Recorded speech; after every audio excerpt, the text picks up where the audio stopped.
सन्यासी है तो दंडी भाव में आग्रह किया जाता है, और गृहस्थ है तो करबद्ध आग्रह किया जाता है। हाथ जोड़ करके उसे विनय किया जाता है कि आप श्रेष्ठ हैं, आप हमारे यहाँ आगमन करें, पधारे। और यदि कोई श्रेष्ठ अनायास आने का उपक्रम बनता है तो भगवान श्री कृष्ण कहते हैं नारद जी से, नारद जी आए हुए हैं भगवान कृष्ण के द्वारिका में बिना बुलाए। नारद जैसा परम भागवत आ रहा है। महाकवि माघ लिखते हैं उनके लिए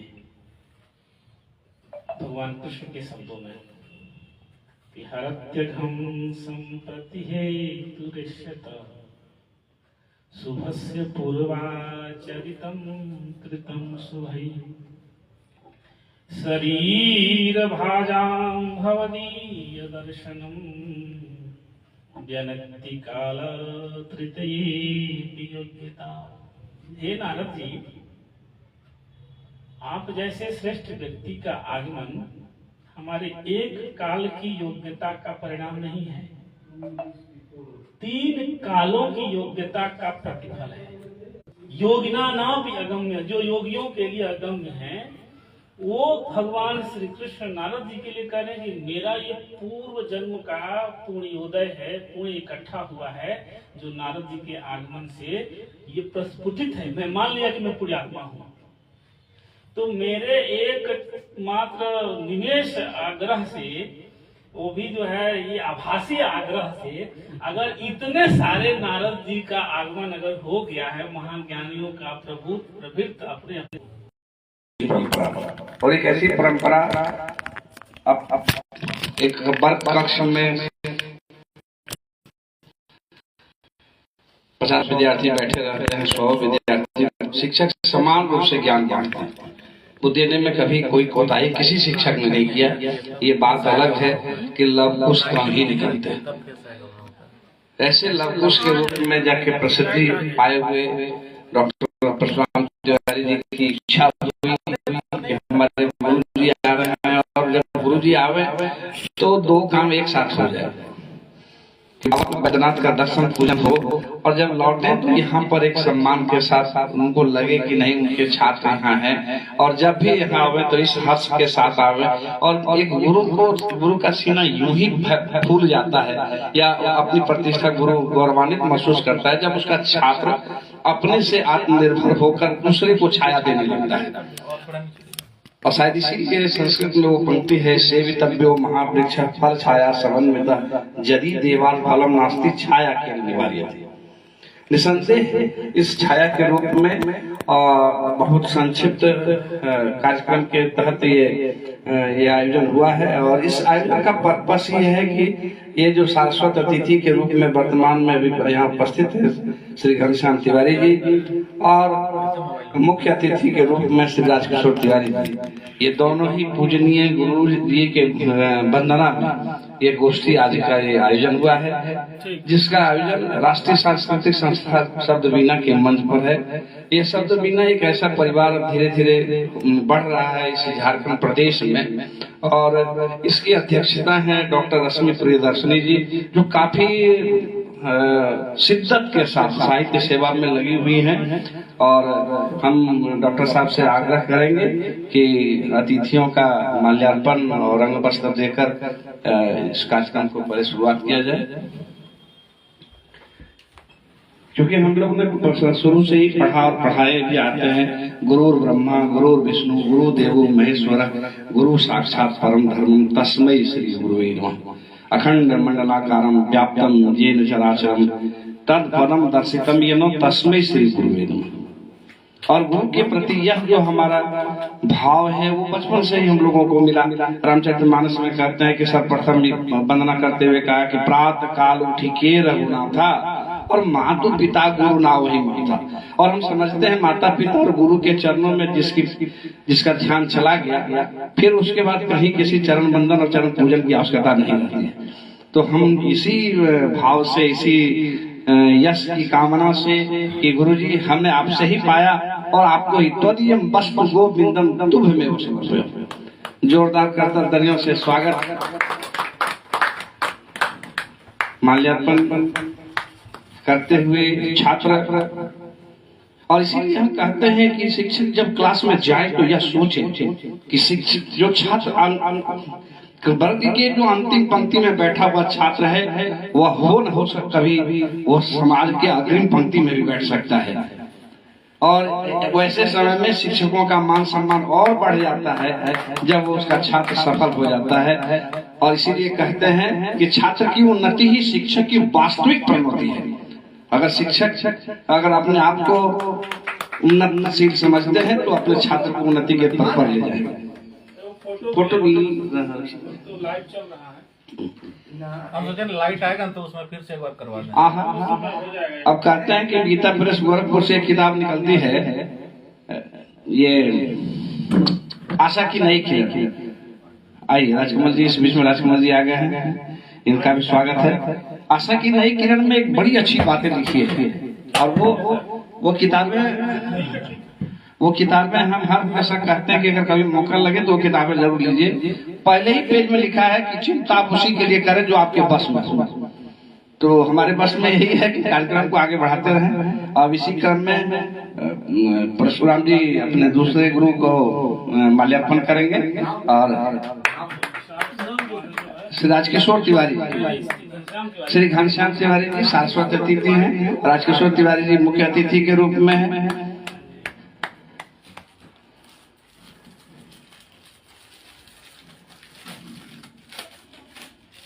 और बड़ी एक अच्छी परंपरा हम लगता है कि हम लोग सभी को यह करना है कि जैसे ही हमारे कोई आते हैं और जिनसे समाज को कुछ मिला है उनको हम कुछ न कुछ दे के जाए।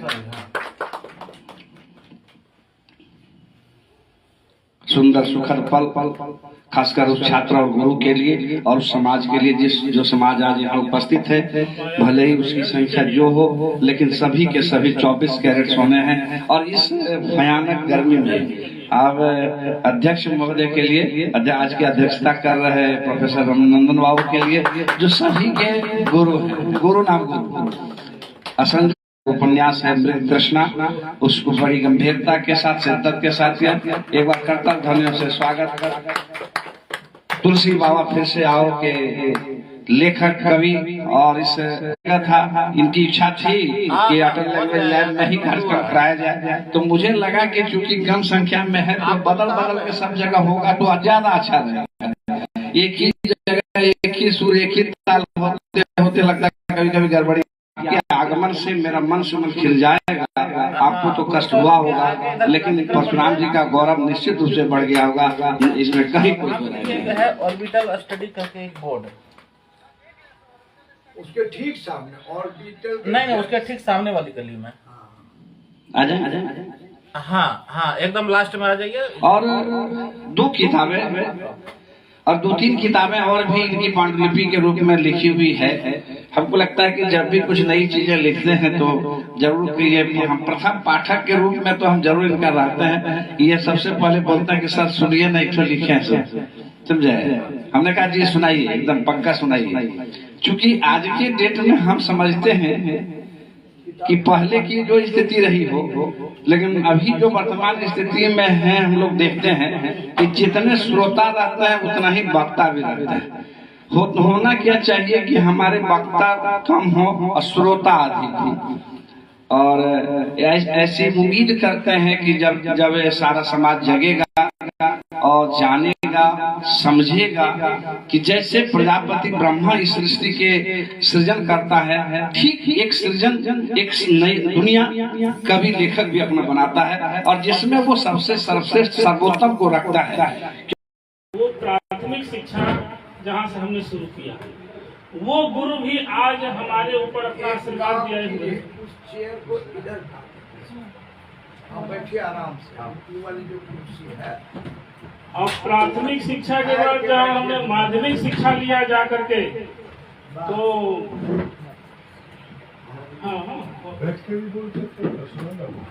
नहीं ठीक है। और कोई गोष्ठी रहता तो बोल देता, लेकिन गुरु जी जो है जहाँ हमने ठीक है माध्यमिक शिक्षा जब हमने लिया, में 4 लड़के पढ़ने जाते थे। अभिज्ञान शाकुंतलम गुरु जी और शूद्रक वर्णन जो है ऑफलाइन देखो। नहीं कादम्बरी का वो ग्रंथ जो है। अब ये था कि अब कैसे इतने लोगों में हम अब नया 11वीं कक्षा का संस्कृत, तो अपनी जो है ग्लानि मिटाने के लिए हम उस अभिज्ञान शाकुंतलम की पूरी किताब याद करते हैं। 22 श्लोक थे, उसके 22 श्लोक याद करेंगे। अब दिन गुरु जी को कहेंगे अब कुछ भी पूछिए। अब ये पूछे देखे तो अब ये कहे कि अब लग रहा है कि इसको हमें ध्यान देना चाहिए। जब तक जी अच्छा या सृष्टि सृष्टुराद्या वहति विधिभूतम या कविया चहोत्री ये दैत्यालम विधत्तः सुति विषय गुणा या स्थिता व्याप्य विश्वम् या माहु सर्वबीज प्रकृतिरिति यया प्राणिनः प्राणवन्तः प्रत्यक्षाः प्रपन्नावतु अष्टाधीरिषः ईशः। अब आप अचानक पूछे हैं, मैं तो जा रहा था उसमें चतुर्थ अंक में पूरा दिनों की मार कि आदि परिभावनी विचिंत्यति अनन्य मानसा से लेकर के अर्थो ही कन्या पर की वह एवं, ये 22वां है। दुर्वासा के शाप से शुरू होकर के और कर्म ऋषि के जो है विचिंता कि अब हमारा जो है जो भार था वो समाप्त हो गया, क्योंकि अर्थो ही कन्या पर की वह एवं तामत संप्रेष्य परिग्रही जादो ममायम विशद प्रकामम प्रत्यार्पितन्या शिवांतरात्मा। जहां दुर्वासा का शाप होता है कि आदि परिभावनी विचिंतति अनन्य मानसा तपोधनम वेद सिनेमापस्थितम स्मृति त्वां न सकोदितोपि कथाम प्रमत्तः प्रथमम किताबेन। शाप से शुरू होकर के और जा करके आराम से कि अब हम निश्चिंत हो गए पर समाप्त होता था। तो गुरु जी ने क्या किया ना, जैसे होता है ना, गुरु शब्द का अर्थ है गुरु मने अंधकार और रूप ने प्रकाश।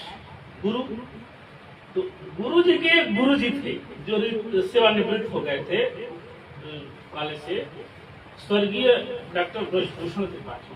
वो नहीं है, वो कहे कि तुम हमारा नाम बताना, हमने उनसे पढ़ा है, गुरु जी ने कहा। और वो रिटायर हो गए लेकिन तुमको पढ़ाएंगे हम। तो अब तुम 12वीं और 11वीं में तो हमको कुछ समझ में नहीं आया, 12वीं से हमने समझना शुरू किया, तब तक साथ छूटा और कहे कि तुम वहां चले जाओ। वो गुरु जी जो है जो नहीं है, उन्होंने जो है जो भी उल्टा सीधा अल्पाक्षर ज्ञान हुआ उनसे सीखे, लेकिन हमने अपने गुरुओं को छोड़ा नहीं।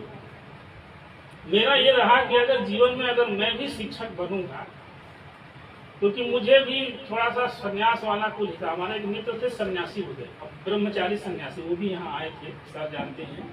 वो ब्रह्मचारी सन्यासी और शुद्ध सन्यासी, 4 आश्रम का खाता उनके नाम है, लेकिन सब कुछ छोड़ के वृंदावन में वास कर रहे हैं। आश्रम में उनके गुरु जी के ऊपर पूरे तिथि पर भागवत आदि होता है, लेकिन वो आते नहीं है। पैसा जो है ATM दे करके निश्चिंत रहते हैं, कभी फोन कुछ नहीं रखते, लोग खोजते खोजते उनके पास जाते हैं। तो उनकी कुछ सानिध्य के कारण हमें भी लगा कि सब भौतिक जीवन की पढ़ाई नहीं करनी है अपना, लेकिन जैसा भी हो पढ़ाई उच्च शिक्षा हुई।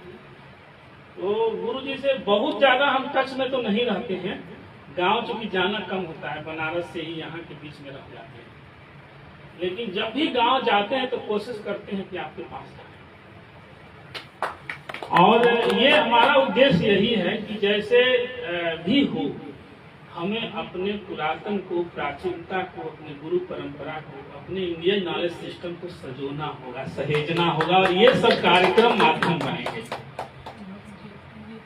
माता पिता गुरु नामा माथा, ये तभी सार्थक होगा जब हम लोग बीच बीच में इसको जीवित करके और व्यवहारिक जीवन में उतारें। उसी क्रम में ये कार्यक्रम जो है गुरु जी की एक बार बना था, टिकट बना हुआ कैंसिल हो गया। तो हम कहे कि लग रहा है बैद्यनाथ जी कुछ न कुछ चाह रहे हैं। फिर हम बैद्यनाथ जी से हम आग्रह किए कि ऐसा मत करिए, एक तो हमारे गुरुओं को, एक तो गुरु तो उठा ले गए सेवानिवृत्ति के बाद, सबसे ज्यादा उन्हीं की खलती है, क्योंकि वास्तव में जो थोड़ा बहुत हमारे अंदर है वो उनकी कृपा है, क्योंकि उनका हाथ गुरु जी ने पकड़ाया था। तो मैं बहुत समय नहीं लूंगा, पर पहली बार आप लोग आए इसलिए समय ले भी रहे हैं। अपने घर में लोग कहते हैं सब शेर होता है, हम लोग थोड़ा सा समय ले रहे हैं आपके सामने। तो मैं इन्हीं शब्दों के साथ वाणी को विराम, अब पुनः सबको बहुत बहुत धन्यवाद। देखिए, एक मिनट सर के संबंध में दो शब्द कहूँगा कि उस समय जो हम गांव में पढ़ते थे तो मिट्टी का दिया का समय था, दिया और ये लालटेन का, मैंने एक लालटेन घर में बहुत है। 1992-94 की 56-96 की बात है। अभी लालटेन किसी घर में तो ढिबरी हुआ करता था। तो सर के यहाँ सर कोटा भी चलता था, तो मिट्टी का तेल वगैरह। तो हम लड़के से और मित्रता ज्यादा इसलिए गाड़ रखे थे कि थोड़ा मिट्टी का तेल ज्यादा मिल जाएगा। ये बात मैं खोल रहा हूँ, है ना। तो इसका ये होता था कि जब देते थे तेल तो नहीं बढ़ा के देते थे, लेकिन कभी कभी लड़के को बैठा देते थे, संदीप को। तो वो जो है जो मानक था 3 लीटर 4 लीटर, उसके बाद भी वो बिना पैसे का फ्री में। तो मैं जो है आके घर करता था कि हमको तेल अलग, मिट्टी का तेल अलग से दीजिए, ये आपके घर वाला तेल नहीं है, हमारा साक्षी दिया है। ये बात ये भी नहीं जानते हैं वो भी, तो वो जानता है कि हमने दिया है। तो जो है अभी बात हमारी वीडियो कॉल पे हुई है उनके लड़के से भी। तो जो है ये रहा कि हमारी पढ़ाई में लोग कहते हैं ना मित्रों का योगदान, तो मित्रों का भी योगदान रहा। पर यही रहा कि जो रहा आपके सामने रहा, बस हाथ फैलाना नहीं है, भगवान के आगे फैलाते हैं और उन्हीं के सामने फैलाते फैलाते सब दे दिए जो हमें चाहिए। यम यम चिंतते कामम तम तम प्राप्नोति निश्चितम परम ऐश्वर्यम अतुलम प्राप्स्यते भूतलिपुम। तो निश्चित रूप से ज्ञानिनामपि चेतांसी देवी भगवती ही सा बलादा कृष्य मोहाय महामाया परीक्षित। तो महामाया भगवती ने, परा अम्बा जगदम्बा और भगवान वैद्यनाथ ने, शिव ने सब कुछ दिया। इन्हीं शब्दों के साथ कहने को तो बहुत कुछ है, ज्यादा नहीं। वाणी को विराम, बहुत बहुत धन्यवाद। बहुत समझ प्रार्थी, जहाँ कहीं कुछ त्रुटियां होंगी सब कुछ सारगर्भित रूप से आपने रख दिया। और सही में कहते हैं कि किए हुए उपकार को मानना यही तो कृतज्ञता है, और यही भारतीय संस्कार संस्कृति का बीज बिंदु भी है। हम अगर अपने माता पिता को याद रखेंगे कि किस प्रकार से हमारी परवरिश की गई है, निसंदेह हम कभी नहीं गड़बड़ाएंगे। तो चलिए पुनः एक बार आप दोनों अतिथियों का, गुरुदेव का, इस पावन धरा पर, इस गुरु की भूमि पर, नटराज की नगरी में, साहित्य की नगरी में, सांस्कृतिक राजधानी की इस नगरी में, देवघर में साहित्य को सींचने वाले पुजारियों के बीच एक बार हृदय से आप दोनों का नमन वंदन और अभिनंदन। कहते हैं मोक्ष मूलम गुरु मूर्ति, निसंदेह धर्म अर्थ काम और मोक्ष को अगर एक साथ कोई साध सकता है तो वो गुरु ही है। और इसीलिए हमारी संस्कृति ज्यादा आराम हो जो स्थान गुरु को दिया गया वो स्थान भगवान को भी नहीं मिला। तभी कहते हैं गुरु गोविंद दो खड़े काके लागू पाए, बलिहारी गुरु आप हो जिन गोविंद दियो बताए। तो गोविंद से बढ़कर जिसको स्थान दिया गया, ऐसे गुरु के पावन चरणों में कोटि कोटि वंदन करते हुए हम अनिल से आग्रह करेंगे कि आज के इस पुस्तक पर चर्चा जाके कृष्ण उपन्यास पर अपने बीच वक्तव्य को रखेंगे। एक बार जोरदार तालियों से स्वागत। ऐसे व्यक्ति जिनके सानिध्य में देवघर में साहित्य सांस्कृतिक गोष्ठी चलती रहती है। धन्यवाद। और सबसे पहले तो आदरणीय अध्यक्ष महोदय की अनुमति से एवं गुरुद्वय को प्रणाम करते हुए बीज वक्तव्य का दायित्व दे किया गया, लेकिन तैयारी भी मतलब यूं कहिए कि मैंने पुस्तक मेला में ही खरीदी, लेकिन प्राथमिकता में ये कहीं पीछे थी। परसों परशुराम जी का आदेश हुआ कि आपको ही बोलना है, और विशेषकर एक ऐसे समय और एक ऐसे काल को हम जी रहे हैं जहां खुद को स्थापित करना एक संघर्ष का काम है। स्वीकृति सबसे पहले अपने घर में मिलती है अगर आपको बदनाम करना हो तो। यानी घर में अगर आप अपने बेटे को चोर कहना शुरू कर दिया तो आप निश्चित जानिए कि वो बाहर का चोर होगा। लेकिन अगर बाहर वाला खूब बड़ाई करेगा तब शायद कहीं जाके उस बेटे को एक अच्छा बेटा उसका बाप मानता है। कहने का अर्थ ये है कि ये परंपरा रही है कि आपको आपके घर में स्वीकृति सबसे बाद में एक परंपरा है।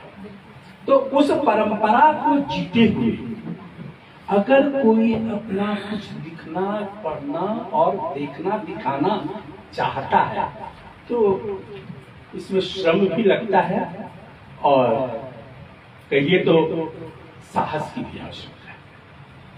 तो खैर इस साहस का परिचय परशुराम जी ने दे दिया और यूं कहिए कि जो पौधा हमें दिखाना है उसके लिए पूरी तैयारी कर दी गई, जमीन जोत दिया गया, अब बीज डालना है।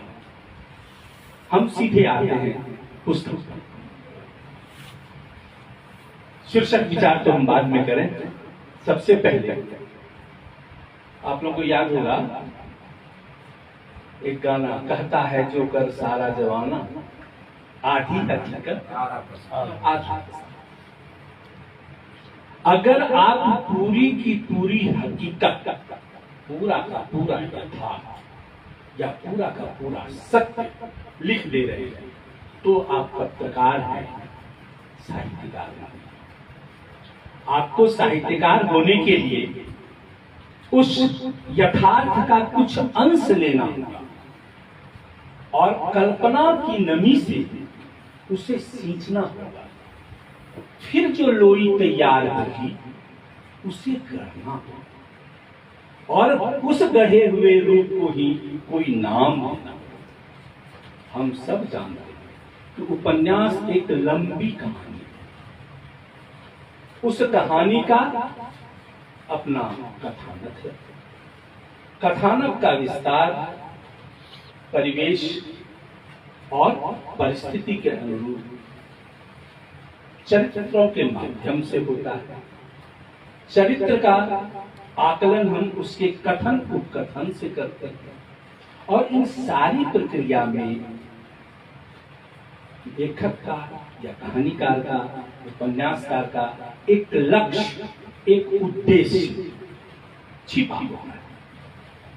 अब आज के समय में एक तत्व और हम उस पर जोड़ते हैं क्योंकि इसका संकट है, उसका प्रभाव क्या पड़ता है, पाठक पर उसका प्रभाव क्या पड़ता है। और सच कहा जाए तो आज के समय में लेखन का पाठकीय प्रभाव का ही संकट है। लिखा तो खूब जा रहा है, छपता भी बहुत है, लोग पढ़ते भी हैं, लेकिन कहीं न कहीं प्रभाव उत्पादकता में कमी आ जाती है। परिणाम कुछ और होता है। वैसे साहित्य में मठ की परंपरा तो है और हम लोग देवघर में मठ तो बना नहीं पाए हैं, इसलिए ये नहीं कह सकते कि यह अमुक मठ का व्यक्ति है और इसका साहित्य उम्दा है। हाँ, साहित्य मुख्य अतिथि द्वय घनश्याम बाबू और राजकिशोर बाबू, बीज वक्ता अनिल बाबू, मंच संचालक डॉक्टर विजय शंकर जी और मृग तृष्णा के रचयिता doctor Parshuram Tiwari ji, doctor Shankar Mohan Jha ji, doctor Sonam Jha ji, Ravishankar Shah ji, Sonali Bharti, Sonali Bharti जी, पहली बार दर्शन हुआ। सरवन सहस्रा, सरवन जी, और उनके पीछे सागर जी हैं, राजकमल जी, राजकमल नहीं कुछ दूसरा नाम है, राजकमल ही। अच्छा, और हमारे अभिन्न बहुत बात इन्होंने कही, कैलाश बाबू ने। दरअसल कॉलेज में एक वैक्यूम हो गया।